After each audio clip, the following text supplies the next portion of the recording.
মাসুদা আক্তার আপনি লিখেছেন, নিজের বাবা এবং নিজের আপন ছোট ভাইয়ের সামনে কি নামাজ পড়া যাবে? কোনো অসুবিধা নেই। একজন মা তার মাহরাম পুরুষদের সামনে নামাজ পড়তে কোনো সমস্যা নেই। তার ছেলের সামনে, তার ভাইয়ের সামনে, তার বাবার সামনে, স্বামীর সামনে নামাজ পড়তে পারেন। আপনি নামাজের সময় সতর ঢাকবেন। মুখমণ্ডল, দুই হাতের কবজি ছাড়া আপনার পুরো শরীরকে আপনি ঢেকে ফেলবেন এবং আবৃত রেখে আপনি সালাত আদায় করবেন। সেক্ষেত্রে আপনার গায়ে আপনার মাহরাম পুরুষদের মধ্যে থেকে কেউ আপনার সামনে আশপাশে চলাফেরা করছে বা দেখছে, এতে কোনো সমস্যা নেই। মহিলা নামাজটা গোপনে গোপনে পড়বে, কোনো পুরুষ দেখতে পারবে না, এরকম কোনো বাধ্যবাধকতা কিন্তু নেই। মূল বিষয়টা হলো আপনি সতর ঢাকছেন কিনা। হ্যাঁ, যদি গায়রে মাহরাম পুরুষ থাকে তাহলে সেক্ষেত্রে আপনার মুখমণ্ডল তিনি যেন দেখতে না পান সেই চেষ্টা আপনি করবেন। স্বাভাবিকভাবে মুখমণ্ডল ঢাকবেন না, কিন্তু গায়রে মাহরাম পুরুষ দেখতে পারে, রাস্তার পাশে নামাজ পড়ছেন, অন্য কোনো উপায় নেই, এরকম কোনো পরিস্থিতিতে আছেন, তাহলে সেক্ষেত্রে আপনি গায়রে মাহরাম পুরুষ আপনাকে দেখে ফেলবে সেরকম আশঙ্কা হলে আপনি ওড়না টেনে দিবেন। মারুফ হোসাইন আপনি লিখেছেন, একটি মাহফিলের প্রধান আকর্ষণ এমন একজন পোস্টারে যার নামের সঙ্গে লেখা সাবেক আম্মা হুজুর। মহিলা থেকে পুরুষ হয়েছেন, আল্লাহ পাকের কুদরতে ৩ সন্তানের জননী, পুরুষ হওয়ার পর ২ সন্তানের পিতা। এই ধরনের মাহফিল সম্পর্কে আপনার মন্তব্য কাম্য। মহিলা থেকে পুরুষ হওয়া বাস্তবসম্মত কিনা? দেখুন, শয়তানের একটা মিশন অত্যন্ত পরিষ্কারভাবে কোরআনে কারিমে আল্লাহ রাব্বুল আলামিন উল্লেখ করেছেন। সেটা হলো, শয়তানের কিছু চ্যালেঞ্জ ছিল।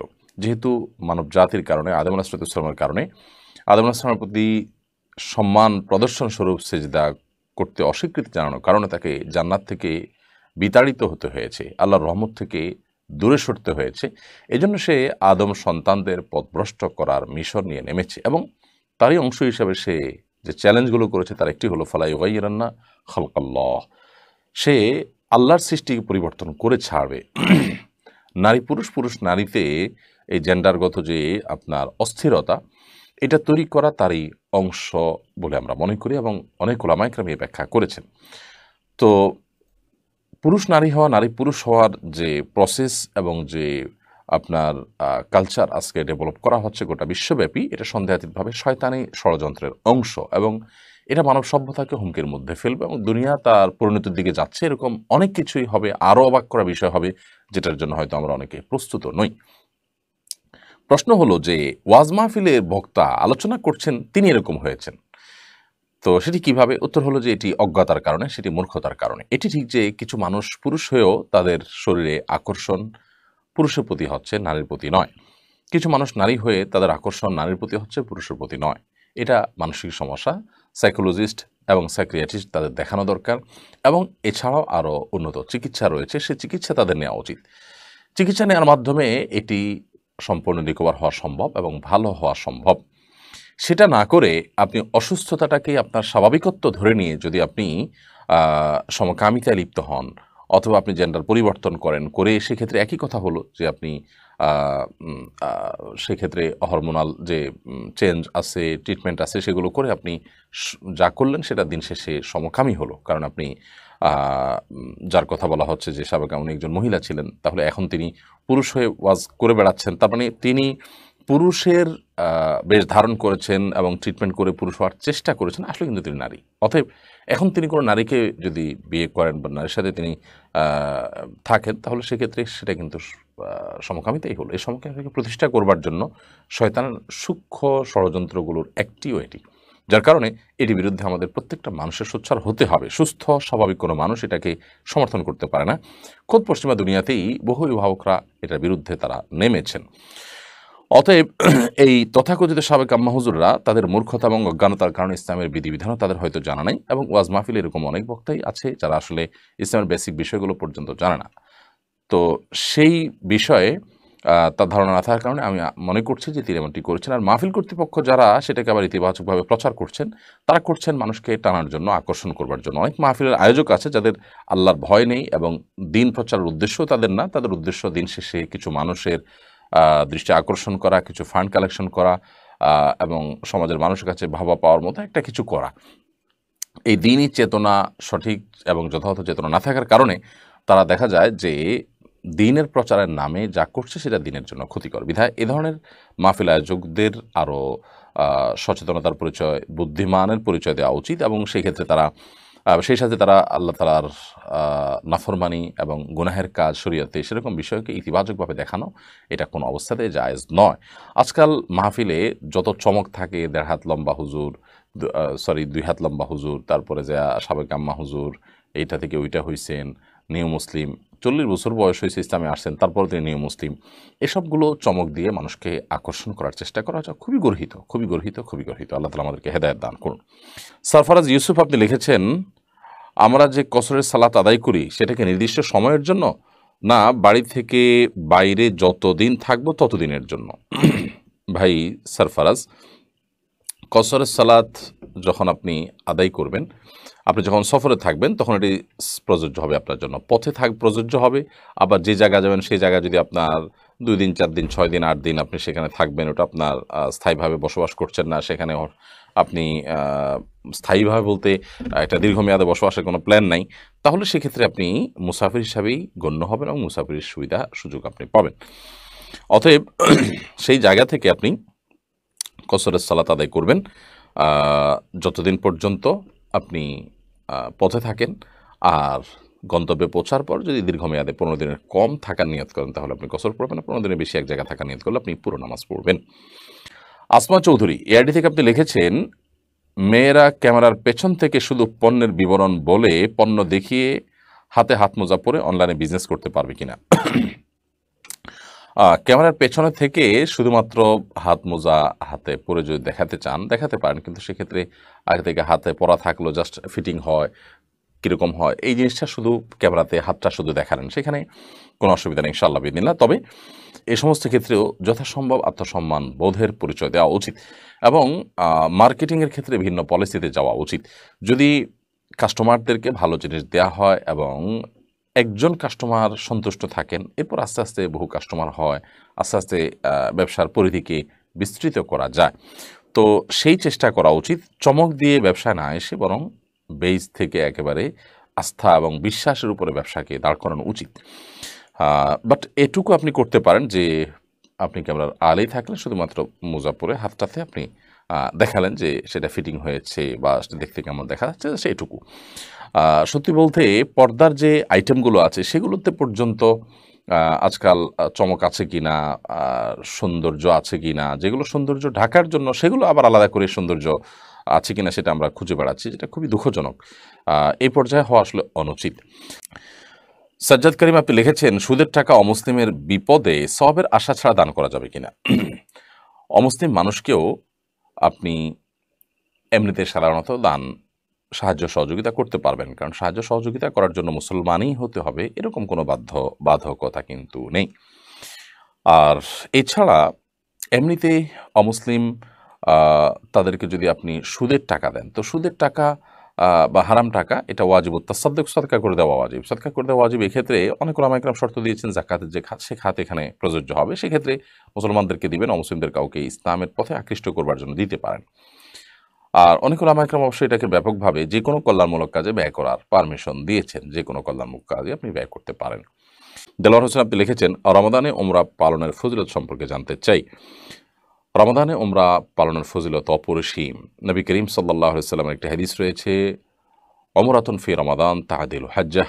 রমাদান মাসে ওমরা করা এটা একটি হজের সমান সওয়াব এনে দিবে।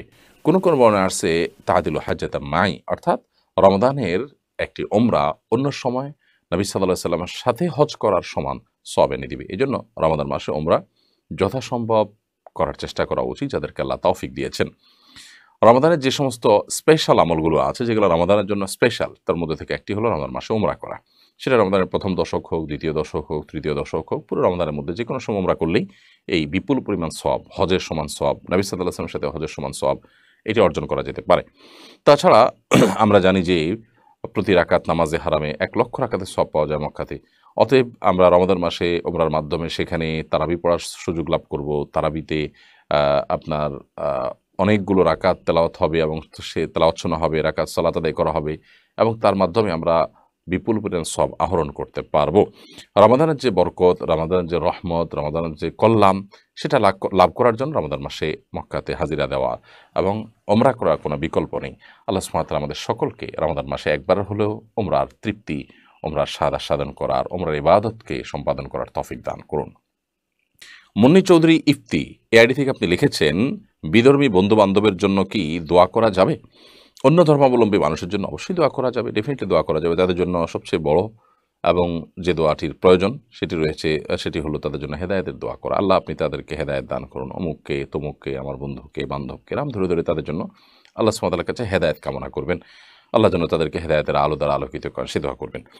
জেস জুনায়েদ আলম আপনি লিখেছেন, আমি আমার খালাতো বোনকে পছন্দ করি এবং ভালোবাসি, কিন্তু আমাদের মধ্যে কোনো হারাম সম্পর্ক নেই। এখন আমি কি করতে পারি? পরামর্শ কামনা করছি। বিবাহের আগে কোনো মেয়ের প্রতি আপনার যদি ভালোবাসা থাকে, কোনো মেয়ের প্রতি আপনার ভালো লাগা কাজ করে এবং সেটা যদি আপনি জিয়ে রাখেন নিজের মধ্যে, তাহলে সেক্ষেত্রে আ মনে, মনে আপনার জেনা যেটাকে বলা হয়, বাজে কল্পনা জল্পনার পথ কিন্তু সুগম হবে। এ বিষয়ে একজন ঈমানদারের সাবধান এবং সতর্ক হওয়া উচিত।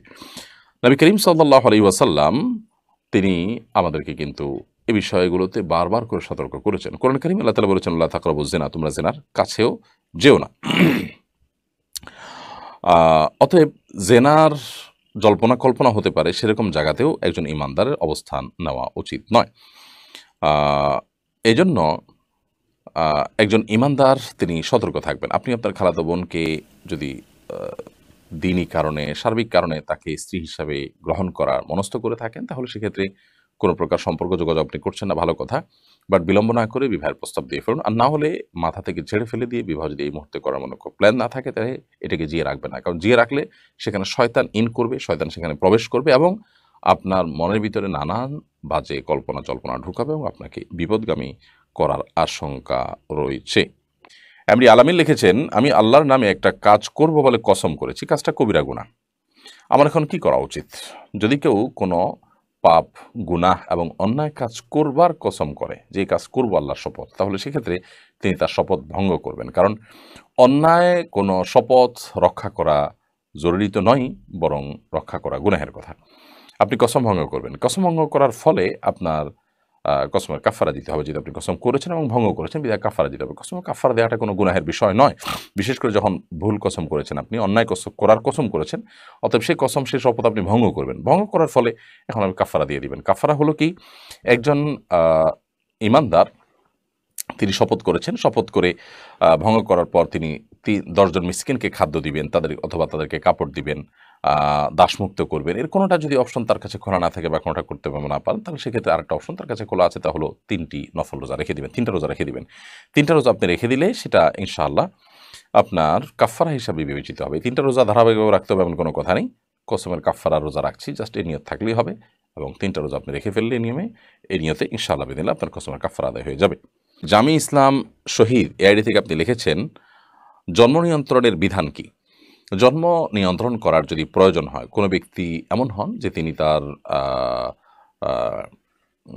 এই মুহূর্তে সন্তান নিতে গেলে তার স্ত্রীর জীবন হুমকির মধ্যে পড়বে, বা সন্তান একটা আছে, এই মুহূর্তে একটা সন্তান এলে তাকে লালন পালন করার মতো কোনো ব্যবস্থা নেই, কেউ নেই, তো এরকম পরিস্থিতিতে সাময়িক জন্ম নিয়ন্ত্রণ তিনি করতে পারেন। সে সাময়িক জন্ম নিয়ন্ত্রণটা ২-৪ বছরের জন্য হতে পারে, ১০ বছরের জন্য হতে পারে, আর লম্বা সময়ের জন্য হতে পারে, কিন্তু স্থায়ী জন্ম নিয়ন্ত্রণ করা জায়েজ নাই। আর দ্বিতীয়ত, কি খাওয়াবো, উপার্জন কম, বেতন কম, চাকরি নাই, এই মুহূর্তে সন্তান হলে বিপদে পড়বো, এরকম চিন্তা থেকে জন্ম নিয়ন্ত্রণ করলে সেটাও জায়েজ নেই। কারণ প্রত্যেকটা প্রাণীর রিজিকের দায়িত্ব আল্লাহ তাআলা নিয়েছেন। রিজিকের চিন্তায়, ছোট চিন্তায়, নিচু চিন্তায় জন্ম নিয়ন্ত্রণ করবার সুযোগ ইসলামের শরীয়তের দৃষ্টিকোণ থেকে নেই। ফাইজুল হক আপনি লিখেছেন, বাজারে কাপল জায়নামাজ পাওয়া যাচ্ছে, এ নিয়ে সোশ্যাল মিডিয়ায় আলোচনা সমালোচনা হচ্ছে ব্যাপকভাবে, বিষয়টা ইসলামের দৃষ্টিতে কেমন? কাপল জায়নামাজের একটা ছবি আমি দেখতেও পেয়েছি এবং আপনি কমেন্টও ছবি দিয়ে দিয়েছেন ফাইজুল হক। এই ছবিটা আমি দেখেছি, বাট এটা যে কাপল জায়নামাজ এটা আমি নিজেও চিন্তা করিনি। যাই হোক, এখানে এই জায়নামাজে, কাপল জায়নামাজ যেটাকে আপনি বলছেন, এটাতে মৌলিকভাবে কোনো সমস্যা আমি দেখছি না। বিশেষ করে সামনে বিশেষ কোনো ছবি নাই, প্লেন সালাত আদায় করলেন স্বামী স্ত্রীর পাশাপাশি দাঁড়িয়ে, কোনো অসুবিধা নেই।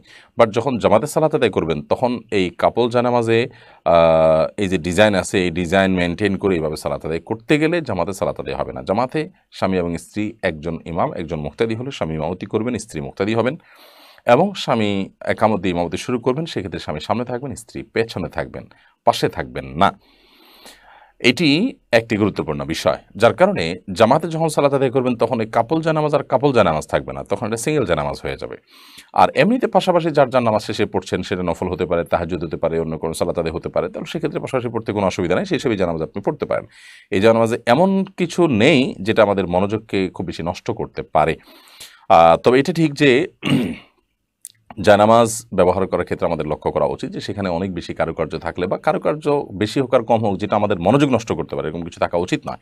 তো এই ধরনের জায়নামাজ বিশেষ করে স্বামী স্ত্রী যদি সালাত আদায় করেন, যেহেতু বিশেষ কোনো কারুকার্য নাই, শুধুমাত্র এখানে একটা লাভ চিহ্ন দেওয়া আছে তাও সাইড দিয়ে, প্রথম এক প্রথম ১-২ দিন হয়তো তাদের এটার দিকে নজর পড়তে পারে, যদি নজর পড়ার কথা না, এটা পায়ের দিকে নজরের জায়গাটা ঠিকই প্লেন আছে, অবশ্য আরেকটাতে সেজদার জায়গার কাছাকাছি নজর পড়ার কথা। যদি মনোযোগ নিয়মিত নষ্ট হয় তাহলে তো এটাও উচিত হবে না। আর যদি মনে ১-২ দিন করার পর স্বাভাবিক হয়ে যায় আর ওদিকে মন না যায়, তাহলে সেক্ষেত্রে অসুবিধা নেই। নবী করিম সাল্লাল্লাহু আলাইহি সাল্লামকে জানামাজ দেওয়া হয়েছিল সালাত আদায় করার জন্য, বা একটা কাপড় দেওয়া হয়েছিল সালাত আদায় করার জন্য, সেখানে কারুকার্য ছিল। তিনি সালাত শেষে সালাম ফেরানোর পর বললেন, অন্য কোনো প্লেন কাপড় নিয়ে আসো, কারণ এটার কারুকার্যগুলো আমার মনোযোগ নষ্ট করছে। এখন এখানকার যে লাভ চিহ্ন, এটা যদি মনোযোগ নষ্ট করে তাহলে সেক্ষেত্রে এটাও ব্যবহার করা জায়েজ হবে না। স্বামী স্ত্রীর মধ্যে ভালোবাসা ইসলাম চায়, অনেক সম্প্রীতি, অনেক ভালোবাসা, এটা তাদের তাকওয়াকে মজবুত করে, স্ট্রং করে। কিন্তু তাই বলে নামাজে দাঁড়িয়েও ভালোবাসাবাসি করতে হবে, এত তো ভালোবাসার টান পড়েনি মুসলমান ইমানদারের। অতএব এইটা পাশাপাশি দাঁড়িয়ে নামাজ পড়লেন, ভালোবাসা প্রকাশ করলেন, কিন্তু লাভ চিহ্ন দেওয়ার কারণে বিশেষ করে একটা জানামাজ হয়তো পায়ের দিকে আছে, সমস্যা নেই, আরেকটা জানামাজ সিজদার দিকে আছে, সেখানে বারবার তার মনে পড়তে পারে, এমনকি পায়ের দিকে যেটা আছে এটাতেও নজর পড়তে পারে রুকুতে গেলে। যদি মনোযোগ নষ্টকারী হয় তাহলে সেক্ষেত্রে ব্যবহার করা উচিত হবে না, অ্যাভয়েড করাটাই উত্তম হয় মনে করছি। বাট এখানে বেশি কারুকার্য নেই পুরো জানামাজের মধ্যে, সেটা একটা ভালো দিক। কিন্তু এই চিহ্নটা যদি কারো মনোযোগ নষ্ট না করে তাহলে সেক্ষেত্রে তার জন্য এটা জায়েজ আছে। সাজ্জাদ ইসলাম সরকার, আপনি লিখেছেন, মসজিদে কি কোনো কিছু মানত করা যাবে? দেখুন, মানত বিশুদ্ধ হওয়ার জন্য অনেকগুলো শর্ত আছে এবং এটা নিয়ে ওলামা ইকরামের নানাবিধ বক্তব্য আছে। এক এক ওলামা ইকরাম অবশ্য এক এক কথা বলেছেন মানতের ব্যাপারে। মানত ওয়াজিব হওয়ার জন্য, মানত বিশুদ্ধ হওয়ার জন্য যে শর্তগুলো আরোপ করা হয়ে থাকে, তন্মধ্যে থেকে একটা শর্ত এটাও যে বিষয়ে আপনি মানত করবেন ওই বিষয়ে শরীয়তে কোনো ওয়াজিবের মানে ওই আইটেমটা শরীয়তে কোনো না কোনো ক্ষেত্রে ওয়াজিব সাব্যস্ত হবে, এরকম আইটেমের মানত আপনি করতে পারবেন। ধরুন, আপনি একজন গরিব মানুষকে খাবার দিবেন, মানত করেছেন, তো এমনিতে গরিব মানুষকে জাকাত দেওয়া ফরজ হয়। কোনো কোনো ক্ষেত্রে তারা অভাবী হলে, আপনার সামর্থ্য থাকলে তাদেরকে আপনি সাহায্য করা আপনার জন্য আবশ্যকের পর্যায়ে চলে যায়। তো এইরকম বিষয় আপনি যদি মানত করেন যে আমার অমুক কাজটা হলে আমি এতজন গরিবকে খাওয়াবো, এটা ঠিক আছে। কিন্তু যেই কাজটা কোনো সময় ফরজ বা ওয়াজিব হয় না, সে বিষয়ে যদি আপনি মানত করেন তাহলে মানত বিশুদ্ধ হবে না। এখন মসজিদ নির্মাণের বিষয়টা যদি আমরা দেখি যে মসজিদ নির্মাণ কি কখনো আবশ্যক হয় কিনা, বা মসজিদ দান করা কখনো ফরজ হয় কিনা। নর্মালি মসজিদ দান করাটা ফরজ হয় না, বিধায় নর্মাল এবং স্বাভাবিক অবস্থাতে এটা আসলে মানতের কোনো আইটেমের মধ্যে পড়ে না। অবশ্য বিশেষ পরিস্থিতিতে মসজিদও নির্মাণ করা আবশ্যক হতে পারে। তো খোলাসা কথা হলো যে মসজিদে মানত করবেন, এটা মানতের কোনো ইয়ে না। আরও জটিল হলো আমাদের দেশে কবরে, বিভিন্ন রকমের মাজারে মানুষ মানত করে থাকে, সেগুলো মানত কোনো অবস্থাতেই বিশুদ্ধ না, কারণ সে সমস্ত জায়গায় কোনো অবস্থাতেই দান করার কোনো নির্দেশ শরীয়ত কখনোই দেয় না, সেটা ফরজ ওয়াজিব তো পরের কথা, নফল হিসাবেও না।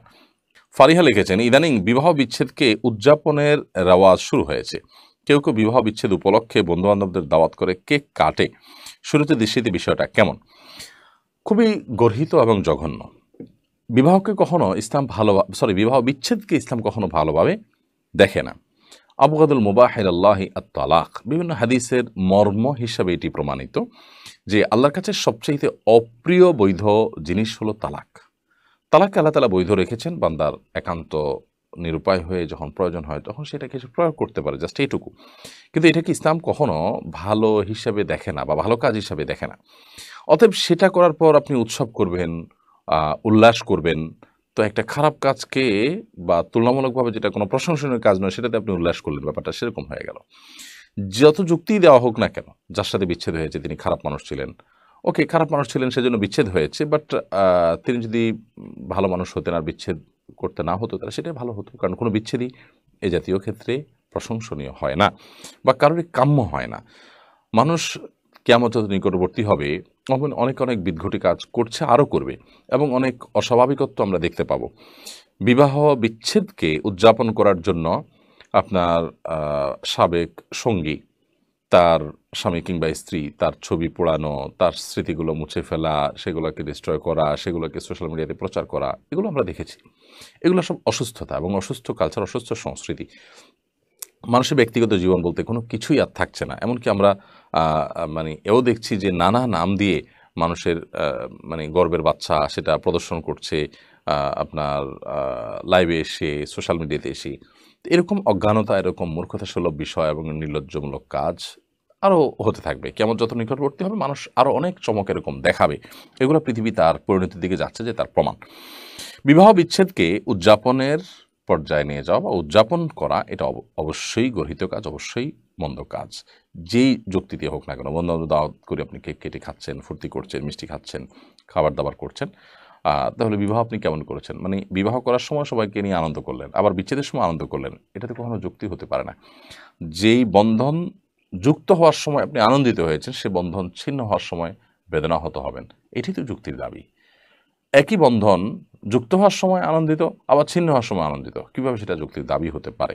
করেছেন আসমা সাহা, আপনি লিখেছেন, অসুস্থতার জন্য বাসায় কাজের বুয়া দিয়ে টয়লেট পরিষ্কার করালে কি কোনো গুনাহ হবে? কোনো অসুবিধা নেই। আপনার অসুস্থতার কারণে হোক অথবা অন্য কোনো কারণে হোক, আপনার টয়লেট অন্য কাউকে দিয়ে পরিষ্কার করলে আপনার কোনো গুনাহ হবে বা আপনার ইবাদত বন্দেগীর কোনো অসুবিধা হবে বা আপনার বান্দার হক নষ্ট হবে, এরকম না। তাকে ন্যায্য প্রাপ্য তাকে দিয়ে দিবেন, পাওনা তাকে দিয়ে দিবেন এবং পারিশ্রমিকের বিনিময়ে কাজ করাতে কোনো অসুবিধা নেই। সাদি আফরিন সামি, আপনি লিখেছেন, মায়ের দ্বিতীয় সংসারে আত্মীয়রা কি নিকটাত্মীয়? তাদের সাথে সম্পর্ক না থাকলে কি আত্মীয়তার সম্পর্ক ছিন্নকারী হিসেবে গণ্য হব? দেখুন, মায়ের দ্বিতীয় সংসারের আত্মীয় বলতে আপনি কাদেরকে বোঝাচ্ছেন? যদি মনে করেন যে মায়ের দ্বিতীয় সংসারে যিনি স্বামী হয়েছেন মায়ের, তার কথা, তো সেক্ষেত্রে মায়ের দিক বিবেচনায় তাকে আপনি বাবার মর্যাদা দেওয়ার চেষ্টা করবেন, কিন্তু আপনার জন্মদাতা বাবার মতোই তার সাথে সদাচরণ করতে হবে বা দায়িত্ব পালন করতে হবে, এটা সেরকম না। একইভাবে আপনার মায়ের দ্বিতীয় সংসারে যে ছেলে মেয়ে হয়েছে তারা আপনার যে ভাই বোন হুবহু এই তাদের মতোই তাদের সাথে আচরণ করতে হবে, এটাও জরুরি না। তবে হ্যাঁ, তারাও এক ধরনের ভাই, সেই হিসাবে তাদের সাথে মায়ের ব্লাড তাদের শরীরে আছে, আপনাদের শরীরেও আছে, এই একটা বন্ধনের কারণে ভাই সুলভ আচরণ তাদের সাথে করা দরকার। কিন্তু সেটা আপন ভাইয়ের মতো, আপন বোনের মতোই যে করতে হবে, তাদের ভরণ পোষণের দায়িত্ব নিতে হবে, ব্যাপারটা সেই পর্যায়ে না। হৃদয় হাসান, আপনি লিখেছেন, কোনো ভুল সিদ্ধান্ত নিয়ে অনবরত আফসোস হতে থাকলে কি করা উচিত? কোনো ভুল সিদ্ধান্ত নেওয়ার পর যদি আপনি কোনো ক্ষতি দেখেন, তাহলে সেক্ষেত্রে আল্লাহর উপর ন্যস্ত করে দিবেন। ইমানদার যে কোনো বিষয়ে তার আফসোস হতে পারে, মন খারাপ হতে পারে, কিন্তু কন্টিনিউয়াসলি মন খারাপ হতে থাকবে, একের পর এক আফসোস করতে থাকবে এবং সে এটা করতে করতে নিজেকে আপনার ডিপ্রেশনে ফেলে দিবে। এই পর্যায়ে চলে যাওয়া উচিত না। এটা টু মাচ এবং এটা অবশ্যই সীমালঙ্ঘন। ইমানদার প্রত্যেকটা কাজে সীমার জ্ঞান, মাত্রা জ্ঞান তার থাকবে এবং সে বিষয়ে যদি লক্ষ্য না করেন তাহলে সেক্ষেত্রে তার ইমানের দুর্বলতার এটা প্রমাণ হবে। ইমানদার বলবে, অফবিদু আমরিল্লাহ ইন্নাল্লাহ বাসীরুম বিল ইবাদ, যা হচ্ছে আমি আমার পুরো বিষয়টাকে আল্লাহ তাআলার উপর ন্যস্ত করি, আল্লাহ তাআলা বান্দার সব বিষয়গুলোকে দেখবেন। এরকম দৃষ্টিভঙ্গি যদি আপনি রাখেন তাহলে সেক্ষেত্রে আপনার জীবন সুখময় হবে এবং আপনার জীবনের অনেক কষ্টকে হজম করা আপনার জন্য সহজ হবে। HM রাজব আলী এআইডি থেকে আপনি লিখেছেন, ঋণ থেকে কীভাবে মুক্তি পাওয়া যাবে? ঋণ থেকে মুক্তি পাওয়ার জন্য প্রথমত সিরিয়াসনেস থাকা উচিত। আমাদের অনেকেই আছি আমরা যাদের সব কিছু সেল করলে, বিক্রি করলে, ছেড়ে দিলে আমাদের ঋণ আদায় করার পথ সুগম হতে পারে, কিন্তু আমরা মনে করি যে স্থাবর সম্পত্তি, আমাদের জমি জমা, এগুলো বিক্রি করে আমরা ঋণ দেবো না। আমি ব্যবসা করতে গিয়ে ঋণ হয়েছি, তাহলে আবার ব্যবসা করেই ঋণ দেবো। এই চিন্তাগুলো ভুল। মানুষের পাওনা পরিশোধ করার জন্য প্রয়োজনে আপনার জমি বিক্রি করবেন, প্রয়োজনে ভিটা বিক্রি করবেন, প্রয়োজনে যা দরকার তাই বিক্রি করবেন। হ্যাঁ, যদি সেরকম কিছুও আপনার না থাকে তাহলে আপনি সিরিয়াসনেসের সাথে চেষ্টা করবেন 10 টাকা খেলে, 10 টাকা ইনকাম করলে 8 টাকা খেয়ে 2 টাকা আপনি সেখান থেকে সরে রাখবেন, ঋণ দেওয়ার জন্য ঋণ দিবেন।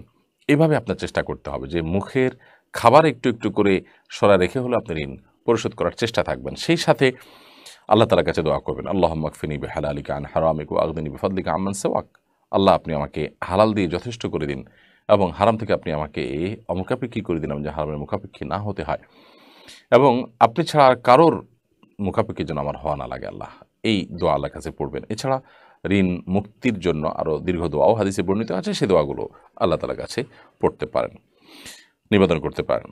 আর শাহী এআইডি থেকে আপনি লিখেছেন, সঠিক সময়ে ফজরের সালাত আদায় করতে পারি না, এটা কাজা পড়লে হবে? ফজরের সালাত আপনি সঠিক সময় আদায় করতে পারেন না, এটা যদি নিয়মিত হয়ে যায় তাহলে সেটা কোনো অবস্থায় গ্রহণযোগ্য নয়। আপনার যদি কোনো জব, কোনো পরিবেশ, কোনো পরিস্থিতির কারণে এরকম হয় তাহলে সেক্ষেত্রে সেই জব, সেই পরিবেশ, সেই পরিস্থিতি সেখান থেকে আপনাকে সরে আসতে হবে। আর যদি সেরকম কিছু না হয় তাহলে সেক্ষেত্রে আপনার যেটা করতে হবে সেটা হলো যে আ অলসতার কারণে এরকম হলে আপনি অ্যালার্ম দিয়ে শোবেন, যথেষ্ট আগে ঘুমাবেন এবং যাতে করে আপনার সালাত আ নষ্ট না হয় তার জন্য প্রয়োজনীয় সব ব্যবস্থা গ্রহণ করবেন। আপনি আ প্রয়োজনে অ্যালার্মের ব্যবস্থা করে রাখবেন। যারা সালাত আদায় করেন আ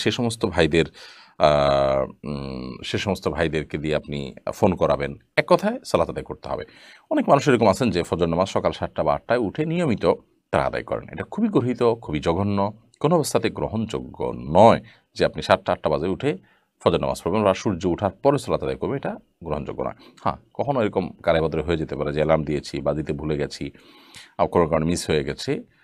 তো এরকম হতে পারে। কিন্তু নিয়মিত হওয়া বা প্রায় হওয়া কোনোভাবে গ্রহণযোগ্য নয়।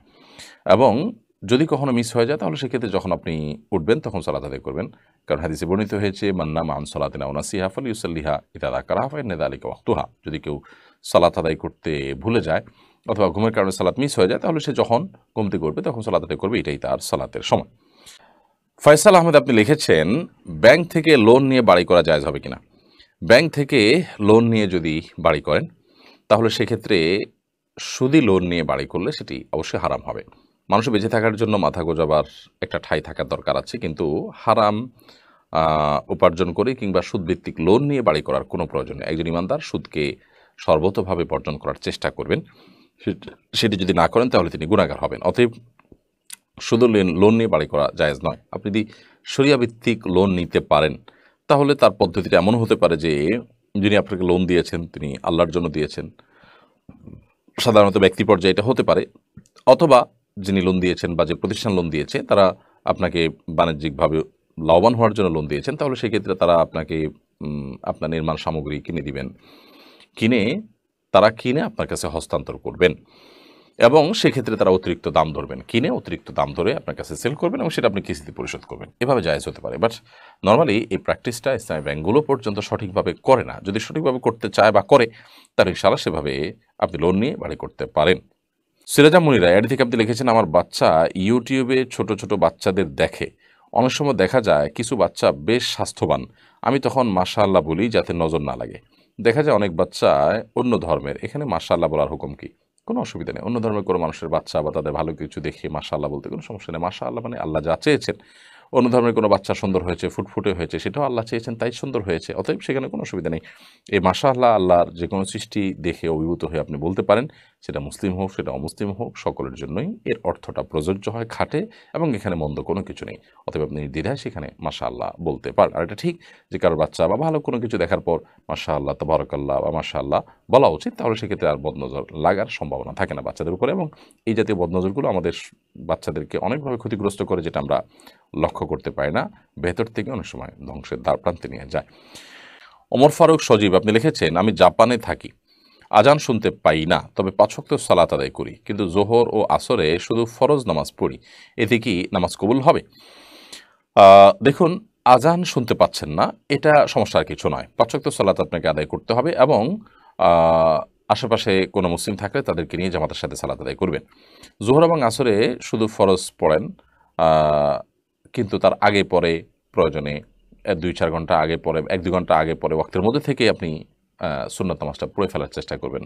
নিয়মিত সুন্নত নামাজ তরক করা এটা অপূর্ণতা। যদিও আপনার ফরজ আদায় হয়ে যাচ্ছে, আপনি দায়মুক্ত হয়ে যাচ্ছেন, কিন্তু কিছুটা অপূর্ণতা থাকছে সুন্নত আদায় না করার কারণে। যেন সুন্নতটাকে আপনি ফাঁকে ফোকরে পড়ে ফেলার চেষ্টা করবেন। মাঝে মধ্যে পড়তে পারছেন না সেটা ভিন্ন বিষয়। নিয়মিত যদি এরকম সুন্নত আপনি তরক করেন তাহলে সেক্ষেত্রে সালাতের মধ্যে একটু অপূর্ণতা থাকলো, বাট ফরজটা আপনার ঠিকই আদায় হয়ে যাবে। নীলা জাহান নীলা আপনি লিখেছেন, আমার ছোট বোনের বয়স অনেক হয়ে গেছে, কি আমল করলে তাড়াতাড়ি বিয়ে হবে জানালে উপকৃত হতাম। বোন নীলা জাহান নীলা, আপনার বোনের বিয়ের জন্য প্রথমত অনেক সময় ব্ল্যাক ম্যাজিকের মাধ্যমে জাদুকরদের সহযোগিতা নিয়ে অনেক অসাধু মানুষরা বিবাহ বন্ধ করে রাখে। সেরকম কিছু হয়েছে কিনা আপনি ভালো কোনো রাখির স্বর্ণপন্ন হতে পারেন, অথবা সোশ্যাল মিডিয়াতে রুকিয়া গ্রুপগুলোতে বিভিন্ন রকমের রুকিয়ার পরামর্শমূলক আমল দেওয়া আছে, সেগুলো আমল করতে পারেন। আর যদি সেরকম কিছু মনে না হয় তাহলে সেক্ষেত্রে স্বাভাবিক কারণে হয়ে যেতে পারে। অনেকে একটা নির্দিষ্ট বয়স যখন বিয়ে দেওয়ার জন্য অনেকে আসে প্রস্তাব নিয়ে, তখন এগ্রি করেন না এবং অবহেলা করেন। একটা বয়স পার হওয়ার পর দেখা যায় যে আর প্রস্তাব খুব বেশি একটা আসে না। এটা তো খুবই আহ, আপনার দুঃখজনক একটা বিষয়। এটা হয় অনেক ক্ষেত্রে। এরকম যদি হয় তাহলে সেক্ষেত্রে যেটি করতে হবে যে আল্লাহ তালার উপরে ভরসা করে নিজেদের চেষ্টা চালাতে হবে, চাহিদাগুলোকে কমায় আনতে হবে, যত সম্ভব শুধু ভালো ছেলে পেলেই বিয়ে দেওয়ার মানসিকতা থাকতে হবে, এবং দোয়া কবুলের সময়গুলোতে দোয়া করা, যেমন জুমার দিন আসরের পরে, তাহাজ্জুদের সময়, সময়গুলোতে বিশেষ করে আল্লাহ তালার কাছে দোয়া নিবেদন করতে হবে। আমাতুর রহমান লিখেছেন, বাজারে আপনাদের কয়টি বই আছে? বইগুলো সংগ্রহ করতে পারবো কিভাবে?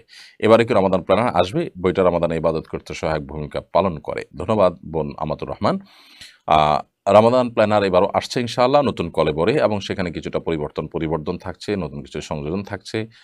আশা করছি সেটা এবারও আমাদের ইবাদতের প্ল্যান পরিকল্পনা করতে আমাদেরকে সাহায্য করবে, সহযোগিতা করবে। সেই সাথে আমাদের বই আছে আসন্ন ফাউন্ডেশন থেকে যে প্রকাশ করেছি আমরা কয়েকটি, তার মধ্যে একটা হলো রাসূলুল্লাহ সাল্লাল্লাহু আলাইহি ওয়াসাল্লামের সকাল সন্ধ্যার দোয়া ও জিকির, আর ৫ ওয়াক্ত সালাত পরবর্তী দোয়ার একটা পকেট কার্ড আছে শুধু। আর ওমরা প্রসঙ্গে ছোট্ট একটা ছোটি বই আছে, কিভাবে ওমরা করবেন, এই বইটা আমাদের প্রকাশিত। এবং সেই সাথে হজের একটা লিফলেট আমরা প্রকাশ করেছি, এক নজরে হজ। আর রমাদান প্ল্যানার আছে। সেই সাথে এবার রমাদানকে সামনে রেখে আমরা একটা বইয়ের কাজ সম্পন্ন করার পথে আল্লাহর অনুগ্রহে, সেটি হলো প্রতিদিন তারাবিতে আমরা যে তেলাওয়াত শুনে থাকি, সেই তেলাওয়াতের সারসংক্ষেপটাকে আমরা ২-৩ পৃষ্ঠার মধ্যে নিবেদন করে একটা বই শেষ করছি। আশা করছি যে রমাদানে কোরআনের সাথে আমাদের সময় কাটানোটা সহজ হবে, কোরআনের মর্মগুলো আমরা উপলব্ধি করতে পারবো বইয়ের মাধ্যমে। সেই বইটি আশা করছি আগামী ১৫ দিনের মধ্যে আমরা বাজারে দিতে পারবো। দোয়া করবেন আপনারা সকলে। আর এই বইগুলো পাওয়ার জন্য রকমারি, ওয়াফি লাইফ, নাফিউন, এরকম যে সমস্ত অনলাইন বুকশপ আছে, সেই বুকশপগুলোতে আপনি অর্ডার করলে পেয়ে যাবেন। আসন্না ফাউন্ডেশনের যে অফিসিয়াল নাম্বার আছে, সেখানে অফিস টাইমে ফোন করলে তারাও আপনাকে এ বিষয়ে তথ্য পদ্ধতি সাহায্য করবে। ফাউন্ডেশনে সরাসরি সংগ্রহ করে যেও আপনি সংগ্রহ করতে পারবেন। কামরুল জামাল আপনি লিখেছেন, আমি আসাম থেকে বলছি, দাড়ি কাটা ইমামের পেছনে নামাজ হবে কিনা? আশা করি উত্তরটা দিবেন। দাড়ি কাটা ইমামের পেছনে নামাজ পড়লে আপনার নামাজ হয়ে যাবে, বাট এরকম ব্যক্তিকে ইমাম হিসাবে নিযুক্ত করা অনুচিত। এরকম ইমামকে ইমাম হিসাবে নিযুক্ত করবেন না কর্তৃপক্ষ। যার দাড়ি কাটা আছে, দাড়ি ছাঁচা আছে, দাড়ি ছোট, সুন্নাহসম্মত দাড়ি তিনি রাখেন না, এরকম ইমামকে ইমাম হিসাবে নিযুক্ত করা কর্তৃপক্ষের দায়িত্ব অবহেলার শামিল। যদি নিযুক্ত করে ফেলে, আপনার বিকল্প কোনো জামাতে শামিল হওয়ার সুযোগ না থাকে, তাহলে এই ব্যক্তির পিছনে নামাজ পড়লে আপনার নামাজ আদায় হয়ে যাবে।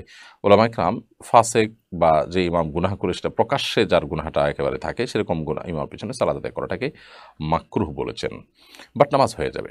সেলিনা সুলতানা আপনি লিখেছেন, আমার ৪ লক্ষ টাকা ব্যাংকে আছে, সেই টাকা থেকে যে ইন্টারেস্ট আসে তা আমার সংসারে খরচ হয়ে যায়, তাহলে আমার যে টাকাটা ব্যাংকে রাখা আছে তার জাকাত দিতে হবে কিনা?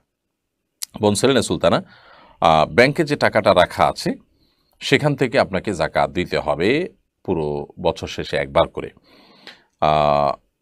ইন্টারেস্ট যেটা আসে, আপনি সেটাকে বলছেন আপনার সংসারে আপনি খরচ করেন, তো ব্যাংক থেকে ইন্টারেস্ট আসলে সেটা তো সুদ, এবং সুদ তো গ্রহণ করা আপনার জন্য জায়েজ নয়। আপনি যদি ইসলামী ব্যাংকে টাকা রেখে থাকেন, তারা আপনাকে প্রফিট দিয়ে থাকে, সেটাও সন্দেহ বা সংশয়ের ঊর্ধ্বে না। আমরা সরাসরি সেটাকে সুদ না বললেও সন্দেহপূর্ণ বলি। সন্দেহপূর্ণ বলার কারণে আপনি সেটাকে অ্যাভয়েড করতে পারলে সেটাই বেটার। যদি আপনার বিকল্প কোনো পথ না থাকে, আর কোনো টাকা নাই, ইনকাম নাই, নিরুপায় আপনি, তাহলে সেক্ষেত্রে আপনি এটি ভোগ করতে পারেন। সেক্ষেত্রেও আপনি অ্যাভয়েড করতে পারলে সেটাই হলো তাকওয়ার দাবি। তো জাকাত যেটা, সেটা আপনাকে ঠিকই দিয়ে যেতে হবে। নিশাত আপনি লিখেছেন, আমার শারীরিক অসুস্থতার কারণে আমি মা হতে পারছি না, এমন কোনো আমল আছে কিনা যার মাধ্যমে রোগ মুক্তির মাধ্যমে আমি মা হতে পারবো? দেখুন বোন, সব অসম্ভবকে সম্ভব করার জন্য আল্লাহর রাব্বুল কাছে কায়মনোবাক্যে চোখের পানি ফেলে দোয়া করতে থাকা উচিত অনবরত। বিশেষ করে দোয়া কবুলের সময়গুলোতে, ৫ ওয়াক্ত সালাতের পর, আসরের পর, তাহাজ্জুদের সময়, আরও বৃষ্টির সময় দোয়া কবুল হয়, এরকম দোয়া কবুলের জায়গাগুলোতে বিশেষভাবে দোয়া কবুলের ব্যাপারে সচেষ্ট থাকা উচিত। এর বাইরে আল্লাহর কাছে সাদাকা করা, দুরুদ এবং ইস্তেগফারের আমল করা, দোয়া ইউনুস করা, এবং ইব্রাহিম সালাতুসসালাম এবং জাকারিয়া সালাতুসসালাম দুজন নবী আল্লাহ তাআলার বার্ধক্য বয়সে আল্লাহ তাআলার কাছে সন্তান পেয়েছেন যে দোয়া করে, সেই দোয়াগুলো আপনি করতে পারেন। রব্বি হাবলি মিনাস সালিহিন, রব্বি লা তাদারনি ফারদা ওয়া আনতা খায়রুল ওয়ারিসিন, এই দোয়াগুলো আপনি পড়তে পারেন এবং আল্লাহ তাআলার কাছে আপনি পরিপূর্ণ মনোনিবেশ করবেন। কিন্তু আপনার মানসিকভাবে প্রস্তুতি থাকা উচিত, যদি আল্লাহ তাআলা আমাকে সন্তান না দেন, তাহলে এর মধ্যে আমার কল্যাণ আছে এবং সেটাকে আমি মেনে নিব মানসিকভাবে। সেই সদিচ্ছা আপনার থাকতে হবে। আল্লাহ তাআলা আপনার প্রতি রহম করুক, আমরাও দোয়া করছি। আহ, রাজিন হাসান আরজে এআইডি থেকে আপনি লিখেছেন, আমার পিতা এবং আমার রাজনৈতিক মতাদর্শ এক না হয় তিনি আমাকে প্রায় নাস্তিক বলেন। আহ, এটা কি ঠিক? অথচ আমি ও আমার পিতা নিয়মিত নামাজ পড়ি ও ইসলাম মানার চেষ্টা করি। দেখুন, কোনো মানুষ যদি নাস্তিক না হয়ে থাকে, আর যদি তাকে কেউ নাস্তিক বলে, তাহলে যে নাস্তিক বলেছে সে নাস্তিক হয়ে যাওয়ার সমূহ আশঙ্কা আছে। কারণ সহিহ বুখারীর একটা হাদিস আছে, নবী সাল্লাল্লাহু আলাইহি ওয়াসাল্লাম বলেছেন, কেউ কাউকে যদি কাফের বলে আর সে লোকটা যদি কাফের না হয়, তাহলে তাদের একজন ঠিক কাফের হবে, অর্থাৎ যিনি বলেছেন এটা তার দিকে বর্তাবে। এই জন্য কারোর ঈমান নিয়ে প্রশ্ন তোলা বা তাকে অন্য ধর্মাবলম্বী বলার আগে নিশ্চিত হতে হবে সে আসলে অন্য ধর্মাবলম্বী কিনা। ব্যক্তিগত মতপার্থক্যের কারণে এরকম পর্যায়ে চলে যাওয়া অবশ্যই অনুচিত কাজ। সেটা পিতা করেন আর পুত্র করেন কিংবা যেই করেন না কেন। অতএব আহ, অতএব এ বিষয়ে আমাদের সাবধান থাকতে হবে। ফেরদাউসি নিগার সুলতানা লিখেছেন, ব্যাংকে 5 বছরের জন্য ফিক্সড টাকা রাখলে জাকাতের বিধান কি? প্রতি বছর আপনাকে জাকাত দিয়ে যেতে হবে। আপনি ব্যাংকে যে টাকাটা রেখেছেন বিভিন্ন স্কিমে, সেই টাকার জাকাত আপনাকে দিয়ে যেতে হবে এবং সেই টাকার জাকাত যদি আপনি না দেন, তাহলে সেক্ষেত্রে আল্লাহ তাআলার কাছে অবশ্যই আপনাকে দায়ী হতে হবে। জাকাত হিসাবে ওই দিনের জাকাত আপনাকে দিয়ে যেতে হবে, যেই কয় বছর ব্যাংকে আছে সেই কয় বছরের। রহিমা খাতুন লিখেছেন, শবে মেরাজের রোজা কয়টা রাখতে হবে আর কত তারিখে রাখতে হবে বলবেন দয়া করে। দেখুন, শবে মেরাজের কোনো রোজা কোরআন এবং হাদিসের আলোকে প্রমাণিত নয়। নবী করিম সাল্লাল্লাহু আলাইহি ওয়াসাল্লাম মেরাজ হয়েছে সত্য, কিন্তু কোন তারিখে মেরাজ হয়েছে প্রথমত এই বিষয়টি চূড়ান্ত নয়। এ বিষয়ে যথেষ্ট মতপার্থক্য আছে। দ্বিতীয়ত, নবী করিম সাল্লাল্লাহু আলাইহি ওয়াসাল্লামের মেরাজের দিবস বা মেরাজের রজনীকে কেন্দ্র করে বিশেষ কোনো আমল, সেটা রাত জেগে ইবাদত হোক, দিনের রোজা হোক, মেরাজের দিবসের রোজা 27 রজব হিসাবে, এরকম কোনো কথা কোরআন অথবা হাদিসের কোথাও বর্ণিত হয়নি, প্রমাণিত নয়। যার কারণে মেরাজের রোজা বলতে কোনো বিষয় কোরআন হাদিসের আলোকে অথেন্টিক না। আমরা মেরাজ থেকে শিক্ষা গ্রহণ করুন। নবী সাল্লাল্লাহু আলাইহি ওয়াসাল্লাম মেরাজ থেকে সালাত আদাইছে 5 ওয়াক্ত। আল্লাহ তাআলার অনেকগুলো আদেশ নিষেধ, অনেকগুলো সতর্ক বা কি করণ তিনি এনেছেন, সেই জিনিসগুলো আমরা নিয়ে আসবো ইনশাআল্লাহ তাআলা। শিলা খাতুন আপনি লিখেছেন, নিজের জমি যদি কন্ট্রাক্ট দিয়ে বছরে সেই জমি অনুযায়ী টাকা নেওয়া হয়, তাহলে সেটা সুদ হবে? নিজের জমি কন্ট্রাক্ট দিয়ে বছরে সেই জমি থেকে আপনি টাকা নিচ্ছেন। আপনার পলিসিটা পুরোপুরি আমি ক্লিয়ার হতে পারিনি। ব্যাপারটা যদি এরকম হয় যে জমি কাউকে দিয়েছেন এবং তাকে বললেন প্রতি বছর তুমি এই জমির বাবদ আমাকে এত করে টাকা দিবা, জমি তুমি চাষ করে খাবা, তো এটা জায়েজ আছে। এটা হলো জমি ভাড়া দেওয়া। আপনি এটা জমিটা ভাড়া দিলেন, আপনি তাকে বলবেন যে আমার এই ল্যান্ডটা তোমার কাছে ভাড়া দিয়েছি, তুমি প্রতি বছরের জন্য আমাকে এত টাকা দিবা, ফসল তুমি করো ফেলা রাখো, এটা তোমার ব্যাপার। তো এটা জায়েজ আছে, এই পলিসিতে আপনি দিতে পারেন। ঈশা জাহান লিমো এআইডি থেকে আপনি লিখেছেন, হলে থাকার দরুন অন্য ধর্মের মেয়েদের সাথেও এক রুমে থাকতে হয়। ওরা জোর করে কিছু খেতে বললে সবসময় না করা যায় না, অভদ্রতা হিসেবে ধরে। আমি জানতে চাচ্ছি, অন্য ধর্মের মেয়েরা যদি ওদের রান্না করা কিছু খেতে দেয়, তা খাওয়া যাবে কিনা? যদি হালাল হয় খেতে পারে, তারা মাছ রান্না করেছে, হালাল মনে হলে আপনি খেতে পারেন। বাট তারা যদি কোনো প্রাণীর গোশত দেয়, তো গোশতটা যদি তাদের জবাই করা পশুর হয়, তাহলে মুশরিক হলে সেটা আপনি খেতে পারবেন না। এটা হলো একটা বিষয়। অতএব তারা যদি আপনাকে হালাল কোনো খাবার দেয়, নর্মাল কোনো খাবার দেয়, সেটা আপনি খেতে কোনো অসুবিধা নেই। এইচ এম রাশিদুল ইসলাম জীবন আপনি লিখেছেন, অমুসলিম বাসার খাবার খাওয়া যাবে কিনা? আমার প্রতিবেশী অমুসলিম, তার বাসা থেকে মাঝে মধ্যে ফল পাঠান, সেটাকে খেতে পারবো? অমুসলিমরা তাদের বাসা থেকে ফল টল পাঠালে সেটা আপনি খেতে পারেন, কোনো অসুবিধা নেই। তাদের কোনো খাবার যদি আপনার জন্য পাঠানো হয়, সেটা যদি হালাল হয়, সেটা খেতে কোনো সমস্যা নেই। সাহাবা একরাম অমুসলিমদেরকে দাওয়াত করে খাইয়েছেন, তাদের বাসায়ও খেয়েছেন। নবী সাল্লাল্লাহু আলাইহি ওয়াসাল্লাম অমুসলিমদের দাওয়াত খেয়েছেন, বিধায় এটা মৌলিকভাবে হারাম করা বিষয় না। তাদেরকে অঙ্গ বন্ধু হিসেবে গ্রহণ করা, তাদের বন্ধু হিসাবে গ্রহণ করে মুসলমানদের শত্রুতার জায়গা নিয়ে যাওয়া, এগুলো হলো নিষিদ্ধ। নিঝুম নিশি আইডি থেকে আপনি লিখেছেন, আমাদের এলাকায় অনেকে বলে মাগরিবের আজানের সময় কিছু খাওয়া ঠিক না, এটা ইসলামের দৃষ্টিতে কতটা সঠিক? মাগরিবের আজানের সময় কোনো কিছু খাওয়া ঠিক না, এরকম কোনো কথা কোরআন হাদিসে কোথাও বলা হয়নি। এটা একেবারেই কুসংস্কারের জন্য বিশ্বাস। দিন এবং রাত 24 ঘন্টার ভিতরে এমন কোনো সময় নেই যে সময়টাতে খাওয়ার ব্যাপারে শরীয়তের কোনো বিধিনিষেধ আরোপ করা হয়েছে যে এই সময় খাওয়া ঠিক না, এই সময় খাওয়া ভালো না। ঘুমের ব্যাপারে বলা হয়েছে মাগরিবের পরে ঘুমানো ভালো নয়, এশার আগে। নবী সাল্লাল্লাহু আলাইহি ওয়াসাল্লাম এই সময়ের ঘুমটাকে অপছন্দ করতেন। এটি এশার নামাজকে রিস্কের মধ্যে ফেলে দিতে পারে, সেটি ভিন্ন বিষয়। বাট এর বাইরে আপনার এশার মাগরিবের সময় খানা খাওয়া নিষেধ, পান করা নিষেধ, এরকম কোনো কথা কোনো দেশে বলা হয়নি। এরপরে মারিনা পারভিন মিষ্টি অ্যাডি থেকে আপনি লিখেছেন, আমার ছেলের বয়স 21 মাস, ও অনেক দুষ্টুমি আর জেদ করে, নামাজ পড়া দেখলেই কান্নাকাটি করে, আসর আর ফজরের সময় বেশি কান্নাকাটি করে, প্রতিকার কি? বোন ম্যারিনা, আপনার বাচ্চার যে বয়স, সে বয়সে একটু চঞ্চলতা করা এটা এ যুগে বাচ্চাদের জন্য অস্বাভাবিক নয়। তবে নামাজ দেখলেই কান্নাকাটি করা এটা শয়তানের খোঁচাখুচির কারণে হতে পারে। শয়তান খোঁচাখুচি করে, দুষ্ট জিনের উপদ্রব থাকে, সেগুলোর কারণে হতে পারে। আবার অনেক সময় বাচ্চারা মাদের একাগ্রচিত্তে কোনো কাজ করতে দেখলে এমনিতেই তাদের আ উম প্রকৃতিগতভাবে তারা একটু অস্থির হয়ে ওঠে, সেটাও হতে পারে। বিধায় আপনি যথাসম্ভব তাকে ঘুম পাড়িয়ে নিবেন বা অন্য কারো কাছে দিবেন। সে চেষ্টা করবেন। যদি সেরকম কেউ না থাকে তাহলে সেক্ষেত্রে তার কান্নাকাটির ফাঁকে আপনি সালাত আদায় করে ফেলবেন। আ আর রুকিয়ার অ্যাপগুলো থেকে আপনি কোনো একটা অ্যাপ ভালো নামাইয়া এগুলোর তেলাওয়াত আপনি চালাও করে রাখতে পারেন। বাচ্চা যেন শুনতে পায়। আশা করা যায় ইনশাআল্লাহ যদি সে রিলেটেড সমস্যা হয়ে থাকে তাহলে সমস্যার সমাধান হবে। ঈশা জাহান দীপা লিখেছেন, আলহামদুলিল্লাহ আমার ৩ কন্যা। এজন্য অনেকের খারাপ মন্তব্য শুনতে হয়। করণীয় কি? ৩ কন্যার বাবা-মা তারা তো সৌভাগ্যবান। নবী সাল্লাল্লাহু আলাইহি ওয়াসাল্লাম তাদের জন্য জান্নাতের জিম্মাদার নিয়েছেন, জান্নাতের ওয়াদা করেছেন। বিধায় কেউ যদি খারাপ কথা বলে এটা তার অজ্ঞানতার কারণে বলে থাকে। বিধায় আপনি এটা এভয়েড করবেন এবং নবী সাল্লাল্লাহু আলাইহি সাল্লামের আপনার জন্য যে ভালো কথা আছে সেগুলো শুনবেন। সেগুলো শোনার পর আপনার মন আনন্দে মেতে ওঠার কথা। আপনি খুশি হওয়ার কথা। আর কারোর আ কথায় আপনার মন খারাপ হওয়ার কথা নয়, যে নবী সাল্লাল্লাহু আলাইহি ওয়াসাল্লামের কথার প্রতি আপনার সে বিশ্বাস এবং ইয়াকিন থেকে থাকে। হামিদুল হক আপনি লিখেছেন, বউ ও শাশুড়ির দীর্ঘদিনের মনোমালিন্যের জের ধরে ছেলের বউ একদিন শাশুড়ির মাথায় আঘাত করে, যার ফলে শাশুড়ি শপথ করেন আমার মৃত্যুর পর তাকে আমার মৃত্যু মুখ দেখালে আমার বেহেশত হারাম হোক। এখন বউ মৃত শাশুড়ির চেহারা দেখতে পারবে কিনা? প্রথম কথা হলো যে দুজনেই জীবিত আছেন, প্রশ্ন থেকে বোঝা যাচ্ছে। তাহলে শাশুড়ির হাতে পায়ে ধরে হোক, যেভাবে হোক, স্ত্রী মাপ চেয়ে নেবেন। কারণ এই আঘাতের জন্য কিয়ামতের ময়দানে তার বিচার মুখোমুখি হতে হবে। শাশুড়ির মৃত্যুর পর তার চেহারা তিনি দেখলে কি হবে, না দেখলে কি হবে? উভয়ের জন্য এখানে কল্যাণ অকল্যাণের কোনো বিষয় নেই। বরং আ শাশুড়ির যে হক নষ্ট করেছেন সেটা তিনি মাফ না করলে সেটার জন্য কিয়ামতের ময়দানে তার জাহান্নামে যেতে হতে পারে। বিধায় আ যেই বিষয়টা নিয়ে আমাদের ফোকাস করা উচিত, যে বিষয়টা নিয়ে আমাদের অরিড হওয়া উচিত, সেটা নিয়ে আমরা অরিড না হয়ে অন্য বিষয় নিয়ে অরিড হচ্ছি। আমাদের কাছে এগুলো অনেক বড়। কারণ মৃত্যুর পর কেউ চেহারা দেখলে কি না দেখলে কি, কিছু আসে যায় না। অতএব এখানে বৌমার উচিত শাশুড়িকে যেকোনো মূল্যে তার কাছ থেকে ক্ষমা আদায় করে নেওয়া। হাতে পায়ে ধরে, চোখের পানি ফেলে, কান্নাকাটি করে, নিজের ভুল বুঝতে পেরে, নিজেকে বিনয়ী করে, অপমানিত করে, যেভাবেই হোক তিনি তার আ এই মামলাটাকে নিষ্পত্তি করে নেবেন শাশুড়ির কাছ থেকে। ব্যাস! সেক্ষেত্রে তো আর কোনো কথা থাকে না। সেক্ষেত্রে তো তিনি তার বৌমার শাশুড়ির মুখ দেখতেই পারেন মৃত্যুর পর। সেক্ষেত্রে তার বৌমার শাশুড়ির ওই জেদ থাকছে না।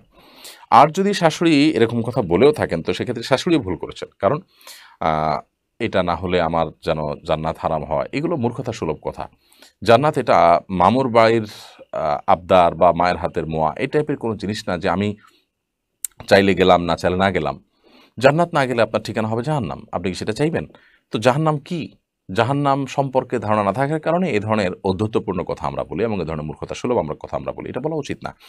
বরং আ মনের কষ্ট থেকে আপনি বলেছেন যে, "হ্যাঁ, আমার মৃত্যুর পর তুমি আমার চেহারা দেখবা না।" এইটুকু জাস্ট কষ্টের জাহিরের জন্য আপনি বলতে পারেন কথার কথা। কিন্তু তার সাথে এই জান্নাতকে রিলেট করা উচিত না। যদিও এই রিলেট করার কারণেই যে আপনার আল্লাহ জান্নাত হারাম করে দেবে এরকম না। তবে জান্নাত সম্পর্কে আপনার ধারণা নাই এবং অজ্ঞানতা আছে, সেটি আপনার ঈমানের দুর্বলতার প্রমাণ। আল্লাহ তাআলা এই আ ঔদ্ধত্যপূর্ণ কথাকে যদি আল্লাহ পাকড়াও করেন তাহলে এটা আপনার জাহান্নামে যাওয়ার কারণ হয়ে যেতে পারে। এটা একটা ব্যাপার। সেজন্য আল্লাহ তাআলার কাছে শাশুড়িরও তওবা করা উচিত, এরকম কথা বলা উচিত না। আর বৌমারও এই মামলাটা নিষ্পত্তি করে ফেলা উচিত। তবে যদি শাশুড়ি নিষেধ করে থাকেন তাহলে সেক্ষেত্রে বৌমা জোর করে তার মৃত্যুর পর তার এই চেহারা দেখার চেষ্টা করা উচিত না। এরপরে সৈকত আ আসওয়াত এই আইডি থেকে আপনি লিখেছেন, আমার অফিসের এক ভাই আমাকে কাজের ফাঁকে দোয়া করার উদ্দেশ্যে বলেন, আল্লাহ আপনাকে জান্নাত নসিব করুন। জীবিত মানুষকে কি সরাসরি এভাবে দোয়া করার ব্যাপারে কোনো বিধিনিষেধ আছে? না। জান্নাত তো জীবিত মৃত যেকোনো ব্যক্তির জন্য কামনা করা যেতে পারে। আমরা নিজেদের জন্য আল্লাহর কাছে জান্নাত চাই। জান্নাত চাইবা তখন ফেরদাউস চাইবা, জান্নাতুল ফেরদাউস চাইবা। এটা সবচেয়ে উঁচু পাপের জান্নাত। সেজন্য জীবিত মানুষ নিজের জন্য যদি জান্নাত চাইতে পারেন তো আরেকজনের জন্য জান্নাত চাইতে কেন পারবে না? কোনো অসুবিধা নেই। সাইফুর রহমান আপনি লিখেছেন, বিদায় জানানোর সময় আমরা আল্লাহ হাফেজ বলে থাকি। এটা কি কুসংস্কার? এক্ষেত্রে বিদায় জানাতে কি বলা যেতে পারে? বিদায় জানানোর সময় আমরা আল্লাহ হাফাজ বলি, অনেকে আল্লাহ হাফেজ বলি, অনেকে ফি আমানিল্লাহ বলি। আল্লাহ হাফেজ মানে আল্লাহ সংরক্ষণকারী, ফি আমানিল্লাহ মানে আল্লাহর নিরাপত্তা তুমি আছো। কোনো অসুবিধা নেই এগুলো বলাতে। তবে সুন্নাহ না এগুলো বলা। এগুলো বলা জায়েজ, জাস্ট এটুকু। এগুলোকে সুন্নাহ মনে করা ভুল। সুন্নাহ হলো কাউকে বিদায়ের সময় আস্তাউদিউল্লাহ বলা।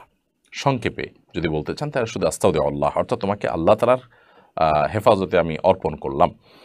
আবার আপনি যদি এটাকে পুরো দোয়াটা পড়তে চান তাহলে আস্তাউদিল্লাহ দীনাকুম ওয়া আমানাতাকুম ওয়া খাওয়াতিম আমালিকুম, অর্থাৎ তোমার দিন এবং তোমার ইমানকে আমি আল্লাহর উপরে অর্পণ করলাম। তুমি সফরে বের হচ্ছ বা বিদায় নিচ্ছ, চলে যাচ্ছ, আল্লাহ যেন তোমাকে তোমার ইমান, তোমার দিনকে হেফাজত করে এবং তোমার শেষ পরিণতি যেন ভালো হয়। ইমানদার সবসময় আখিরাত রিলেটেড বিষয়গুলোকে নিয়ে ভাববে, কারণ সেটাই তার জীবনের আসল পাঠ। বিধায় সেই জায়গা থেকে আপনি ওই পুরো দোয়াটা পড়বেন, আস্তাউদিল্লাহ দীনাকুম ওয়া আমানাতাকুম, তোমার দিন এবং তোমার আমানতকে আল্লাহ তাআলা হেফাজত করুক, ওয়া খাওয়াতিম আমালিকুম, এবং তোমার আমলকে আল্লাহ তাআলা বা তোমাদের আমলকে আল্লাহ তাআলা হেফাজত করুক।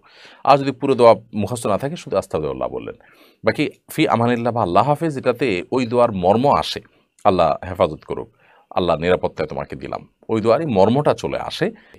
আমি নকল করে দাখিল ইন্টারে ভালো রেজাল্ট করেছি, এই সার্টিফিকেট দিয়ে আমি চাকরি করছি। যে নকল না করেও আমার থেকে যোগ্য হয়েও সার্টিফিকেটের কারণে চাকরি পেল না, আমি কি তার হক নষ্ট করে গুনাহগার হব? আমার উপার্জনকে হারানো হচ্ছে। আপনি যদি তাহলে সেক্ষেত্রে আপনার উপার্জন হালাল। তবে আপনি যে অসৎ উপায় অবলম্বন করে সার্টিফিকেট নিয়েছেন, সেটা করে আপনি অন্যায় করেছেন, গুনাহের কাজ করেছেন, প্রতারণা করেছেন। সেজন্য আল্লাহর কাছে আপনার তওবা করতে হবে, ইস্তেগফার করতে হবে এবং ক্ষমা প্রার্থনা করতে হবে। আয়েশা আক্তার জুই আপনি লিখেছেন, মুসা আলাইহিস সালাম নাকি আজরাইলকে থাপ্পড় দিয়ে চোখ কানা করে ফেলেছিল, এটা কি সত্য? প্রথম কথা হলো, যাকে আমরা আজরাইল বলছি তিনি মূলত মালাকুল মউত। মালাকুল মউত মানে হলো মৃত্যুদূত। তো মৃত্যুদূত তাকে আপনার মালাকুল মউত বলা হয়েছে কোরআনে কারীম, এবং সহিহ বুখারীতে বর্ণিত হয়েছে যে মালাকুল মউত যখন মুসা আলাইহিস সালামের জান কবজ করার জন্য এসেছেন, তিনি তাকে চড় কষে দিয়েছেন এবং তার একটা চোখ কানা হয়েছে, যদি আল্লাহ তাআলা পরে সেটা সুস্থ করে দিয়েছেন। মানুষ তো না, কিন্তু তিনি মৃত্যুবরণ করতে চাচ্ছেন না। তো আল্লাহ রাব্বুল আলামিন তখন ফেরেশতাকে মালাকুল মউতকে বললেন, তুমি যাও। তিনি কতদিন পৃথিবীতে বেঁচে থাকতে চায়, তার হাত রাখতে বলো এর উপরে, যতগুলো চুল তার হাতের নিচে পড়বে, পশম পড়বে, এর উপরে হাত রাখেন, যতগুলো পিঠ চুল পড়বে ততগুলো বছর আপনি হায়াত পাবেন। তখন মুসা আলাইহিস সালাম বললেন যে এরপর, বলে যে এরপর তো মৃত্যুবরণ করতে হবে। মুসা সালাম বলছেন, তাহলে আর লাভ কি? মানে একসময় যখন মারাই লাগবে, চলেই যেতে হবে, তাহলে আর লাভ কি? একজন ইমানদার প্রশংসনীয় বিষয়, ইবাদত করার জন্য দুনিয়াতে বেঁচে থাকার চেষ্টা করা, দুনিয়া ভোগ করার জন্য নবী বা রাসূল বা আল্লাহর কোনো প্রিয় বান্দারা থাকতে চান না। মূলত এখানে সেই ব্যাপারটা ঘটেছে। আর এরপর তিনি অবশ্য বলেছেন যে না, তাহলে আর লাভ কি, তাহলে এখনই চলে যাই। রোকাইয়া আপনি লিখেছেন, আমাদের এলাকার মৃত ব্যক্তির জন্য যারা কবর খোঁড়ে 1-2 সপ্তাহ পর তাদের দাওয়াত দিয়ে খাওয়ানো হয়, এই রেওয়াজ সম্পর্কে কিছু বলবেন? মৃত ব্যক্তির জন্য যারা কবর খুঁড়বে, এটা তাদের চ্যারিটি হওয়া উচিত, সেবামূলক কাজ হওয়া উচিত, আল্লাহর জন্য হওয়া উচিত, এটা কোনো বিনিময় নেওয়া উচিত না। আর যদি কোনো প্রতিষ্ঠানের তরফ থেকে কাউকে আপনার শ্রমিক হিসাবে নিয়ে কাজ করানো হয়, তাহলে সেক্ষেত্রে তিনি পারিশ্রমিক দেবেন, ভিন্ন কথা। বাট যিনি কাজ করবেন, তিনি দায়িত্ব হিসাবে যখন কাজ করছেন সমাজের অংশ হিসাবে, তখন তিনি আল্লাহর জন্যই করবেন, কোনো বিনিময় দেওয়া উচিত না। অতএব তাদেরকে খাওয়ানোটাও এক প্রকার বিনিময়, এর আওয়াজটা না হওয়া উচিত। এমনিতেই আপনি এলাকাতে যারা প্রিয়জনকে হারিয়েছেন তাদেরকে, অর্থাৎ যিনি মারা গেছেন তার জীবিত আত্মীয়স্বজনকে এলাকাবাসী খাওয়ালো, তাদের পাশাপাশি আশপাশে এলাকাতে আরও কিছু লোককে খাওয়ালো, তারা সেটা ভিন্ন বিষয়। বাট এই কবর খোঁড়া মানুষকে খাওয়ানো একটা রেওয়াজে পরিণত হয়েছে, তাদেরকে এটা এক ধরনের পারিশ্রমিকের অংশ হিসাবেই দেওয়া হয়, এটা উচিত না। বরং কবর খোঁড়ার কাজটা সমাজের গরিব মানুষ কেন, বিত্তবানদের মধ্য থেকে কেউ সেবামূলক অংশ হিসাবে করবে, সেবামূলক কাজের অংশ হিসাবে করবে। এবং মানুষ মারা যাওয়ার পর তার কবর দেওয়াটা কিন্তু ফরজে কেফায়া, সমাজের কেউ যদি না করে সবাই গুনাহগার হবে। বিধায় এটার জন্য উদ্যোগ নেওয়া উচিত এবং এটার কোনো বিনিময় গ্রহণ করার মানুষকে থাকা উচিত না। আসাদ মিয়া এটা থেকে লিখেছেন আপনি, আড়াইশিধা লতিফ বাড়ির এক স্ত্রীর প্রশ্ন, স্ত্রীর নামের শেষে স্বামীর নাম যুক্ত করা জায়েজ কিনা? স্ত্রীর নামের শেষে স্বামীর নাম যুক্ত করলে গুনাহ হবে না, তবে এটা সুন্নাহর খেলাফ, সুন্নাহর পরিপন্থী অনুত্তম কাজ। ছেলে হোক আর মেয়ে হোক, নামের শেষে বাবার নাম, দাদার নাম, বংশের নাম থাকবে। স্বামী স্ত্রী পরস্পরের নামের অংশকে নামের সাথে জুড়ে দেওয়া এটা সুন্নাহ নয়, কারণ নাম এটা মানুষের পরিচয়ের ব্যাপার, আর পরিচয় এটা পরিবর্তনশীল না।